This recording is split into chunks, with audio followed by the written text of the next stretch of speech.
Today, we're talking about letting go, and specifically, how to know when letting go is actually the right call versus when it's just avoidance. We'll start with a story, then we'll get into the difference between misalignment and resistance. And I'm going to tell you about some gummy vitamins that expired on my shelf that I think will make this whole thing click. And I'll leave you with one question to sit with. If you've got something you drifted away from and you're not sure whether to let it go for real or get back to it, this one's for you. Welcome to The Steady Becoming. We already know most of what we need to grow. We know that focus matters, small things done repeatedly add up, and we get better as we go. We know it, we just forget it when it counts. This show is the reminder that what works is often simple and often steady. I'm your host, Miriam, and this is episode number 5. So today's episode is a little different from most. Most weeks we're talking about how to keep going, and that's still what this is, just from a different angle.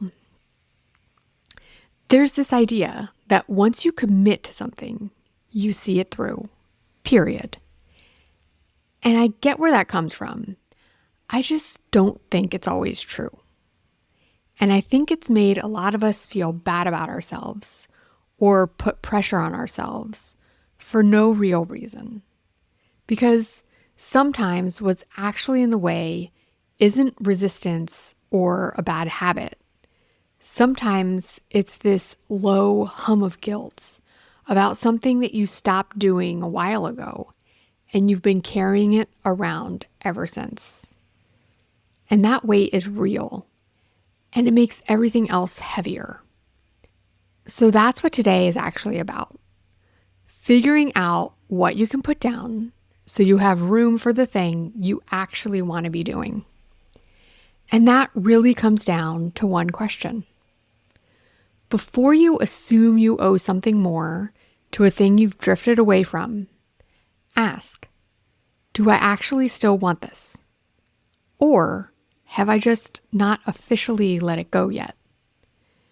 Because those are two different things, and knowing which one you're dealing with changes what you do with it. Okay, let's start with the story.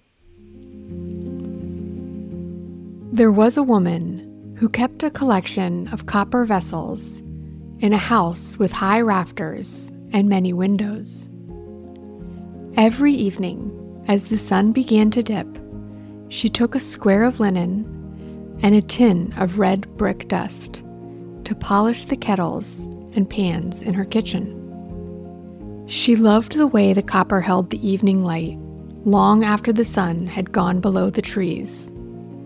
She loved the weight of it in her hands and the way her face looked back at her from its curve. One spring, a pair of swallows built a nest just outside the window.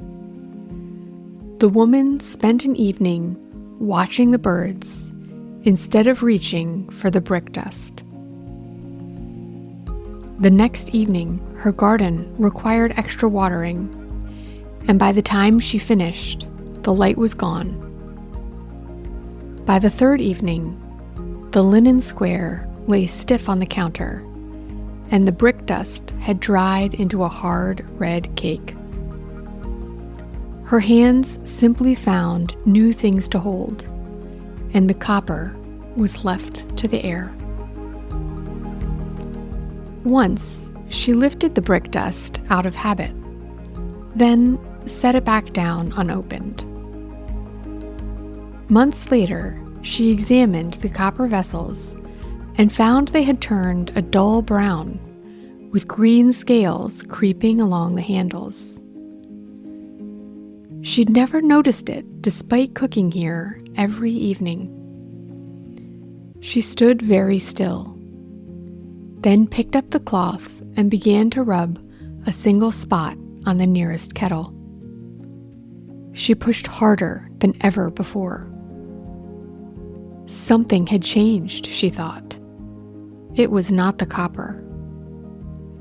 A small, bright circle did appear. But when she looked into that tiny mirror, she saw the face of someone she no longer was.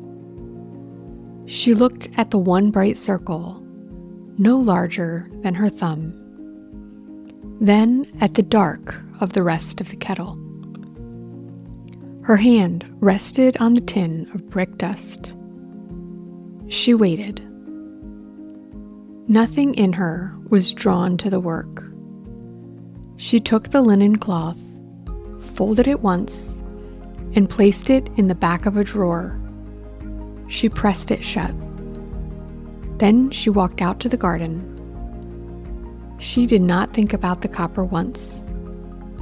She sat down in the grass and watched the swallows until the light was gone.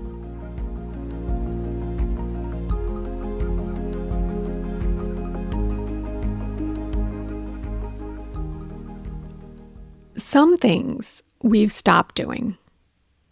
They didn't end with a decision. Like, there was no moment, no conversation with yourself where you sat down and said, okay, I'm done with this. It just stopped. And then you look up one day, months later, and you realize, like, oh, that thing I used to do, I don't really do it anymore. That's kind of what happened with the woman in the story. She didn't decide to stop polishing the copper. She got busy one evening, and then the next evening something else came up, and the linen cloth went stiff on the counter, and she never actually chose to stop. She just started doing other things, and the copper was just left. No goodbye, no real ending. And you might have some version of that. Like, I know I do. Something you used to do that you just don't anymore. And there was never a conversation about it, never a real ending. It's just somehow in the past without you putting it there on purpose. That's just sometimes how it looks when something stops fitting. And not everything you start is meant to be finished. Some things just served who you were at the time. Maybe you picked up a guitar at some point, and it made sense when you did. Like, you wanted to be the kind of person who plays guitar. And for a while, it felt meaningful. It felt meaningful to try. And then it just stopped being the thing you spent time on. And now it's in the corner of the room or under the bed. And sometimes you walk past it and there's this guilt. Like, I said I was going to learn guitar. I should get back to that. But what if the guitar was right for who you were then and not right for who you are now? Like, I don't think failure's the right word for it. That's just life moving on. And I don't want to dismiss the guilt because it's real. It's just not always telling you what you think it is. At some point, you made a commitment to this thing and you haven't been doing it. And so guilt sometimes comes up. But guilt isn't evidence that you owe something more to this thing. Sometimes it's just because it's a story you haven't updated yet. I like that way of thinking about it. Like, the story still says you're a guitar person and you just haven't told it otherwise yet. And you're allowed to update it. There's this sense of relief that comes when you let something go instead of continuing to carry it around. But not everything you've stopped doing deserves to be let go. Some things are important to pick back up. So before you walk away from something, there's just one question worth sitting with. Do I actually want this anymore? Or do I still want it, but I just don't really feel like doing it right now? Because those are two completely different things. One is misalignment, and the other is resistance. And it can be hard because they can feel identical and difficult to tell apart. But the difference really matters. So I have a low stakes example of this because I want you to see what I mean. Okay, so I use Amazon Subscribe and Save for a few things. And in the past, one of those things was these gummy vitamins for the kids. I got them once, the kids loved them, and so I was like, okay, auto reorder every month, done. And it worked great until the kids stopped taking them, and I stopped giving them. I guess I just sort of forgot about them until they started piling up on the shelf. We ended up with like 4 bottles unopened on the shelf. So I was like, oh, shoot. Like, I got to remember to give these to the kids. So I canceled the subscription and like remembered to give it to them for a few days. And then my kids started to say that they hated them and they tasted gross. No. They taste like candy. So I was just like, okay, it's fine. I'll eat like 2 of these every day myself until they're gone. I mean, they're delicious. And I did that for a while. But the other day I was looking for echinacea because my husband was starting to come down with something. And we take like extra garlic and echinacea for a few days to try and nip colds in the bud. So anyway, I was moving some of my vitamin bottles around looking for echinacea when I realized, wait, there are 4 bottles of gummy vitamins here. What the heck? And 3 of the 4 bottles were expired. I was like, oh crap, I forgot to take these. The bottles were just sitting on the shelf right next to my vitamins. Like my hand would literally brush against them every morning when I would reach for the garlic, cranberry, and like the other vitamins that I take every day. And I just didn't even register them. And I didn't feel any guilt until that exact moment when I actually noticed, like that I bought them and I never ended up using them. But yeah, I still don't get why my kids don't like them. Like before they're expired, like before they're all gross and sticky, they taste like gummy candy, like my favorite Jolly Rancher gummies. But who knows? I don't always understand those cuties. Okay, but anyway, that's misalignment. The kids were done. I was done. There was nothing to feel guilty about. The vitamins were sitting there, taking up space on an already crowded shelf. They were expired, gross and sticky, and just like sitting there. I didn't think, oh my goodness, I failed. I was just like, well, I guess we're done with that. And now there's more space on the shelf. But let's talk about the other side of this, because resistance is different. Resistance is when you still feel the pull. When someone mentions it and something in you, big or small, still responds.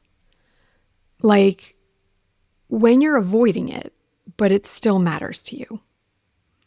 So maybe you used to lift weights and you stopped and it's been months, and every time someone mentions it, there's still this little flicker. Like, yeah, I know. Like you still know that it matters. That's resistance. The want didn't go anywhere, but day to day, you just haven't felt like doing it. The woman in the story is the opposite of that. When she went back and rubbed that one small bright circle on the kettle and looked at her reflection, nothing in her wanted to keep going. She folded the cloth and put it in the drawer. That was clarity. She'd already decided that she didn't want it anymore. She just hadn't said it yet. And that's kinda the whole thing. Like, if the honest answer is that this thing doesn't fit anymore, letting it go isn't quitting. It's just catching up to what's already true. And if the honest answer is that it still matters, that there's still a want underneath the I don't feel like it right now, then that's worth knowing too. Not like as pressure, just as information. Something to come back to when you're ready. So, before you go, just one question. Is there something you've stopped doing? And when you're honest with yourself about it, is it misalignment or is it resistance? That's it, just that question. See what comes up, because whatever the answer is, it's useful. It either gives you something to put down, or it tells you what you actually want to make room for. Okay, a couple of things before I let you go. If this episode resonated, if you've got someone in your life who's been dragging something around and can't figure out whether to put it down or pick it back up, send this to them. That's genuinely how a show like this finds the right people. If you're not already subscribed, go ahead and do that wherever you're listening. It's free, and it just means you won't miss the next one. Some things end without a goodbye. You just stop doing them. Life moves on, and one day you notice you don't do it anymore. And that's okay. I do it, you do it. That's not a failure of commitment. You don't have to earn the right to let something go. You just have to be willing to tell yourself the truth about it. And if the truth is that it no longer fits, or the truth is that it still matters, either way, you know, and that's enough. This is the steady becoming. Around here, we don't burn it down. We adjust and we keep going. And when you do, there's no telling the ripple effect on you and quietly on everyone around you. You got this.